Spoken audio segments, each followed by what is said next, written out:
What's up, y'all? It's your girl Brittany Michelle, aka Lady B. Honey, get on in this kitchen because I'm about to show you one of my all-time favorite dishes to make. I'm about to show you how to make salmon croquettes.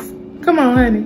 Now, traditionally speaking, croquettes are usually one of three things: mashed potatoes, ham and cheese, or rice. But down south, we keep it pretty simple with the basics. So we're gonna go in with a meat, a wheat, and a vegetable. So in this case, we have our salmon, we have breadcrumbs, onions, and any fresh herbs that you like.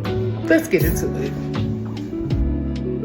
Now this is the old school way, before they started making the cans of salmon without the skin and bones. So I was going through to make sure that I was getting out all the bones in the skin. Like that right there, those are bones. So you just got to make sure you get all of that out of your mixture. Now it's time to add everything else.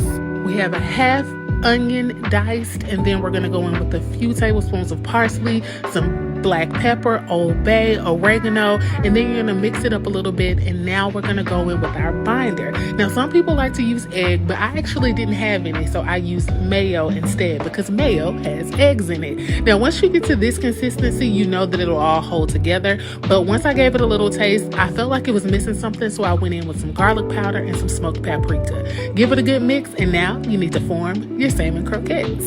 Now it is completely up to you how big or small you would like your croquettes, but I use this size ice cream scoop so everything can be pretty consistent. I pat out my croquettes and then I roll them in panko breadcrumbs. Now I do add a little bit of seasoning to the panko breadcrumbs, but just lightly. I go in with a little bit of garlic powder and a touch of salt. Now it's time to fry.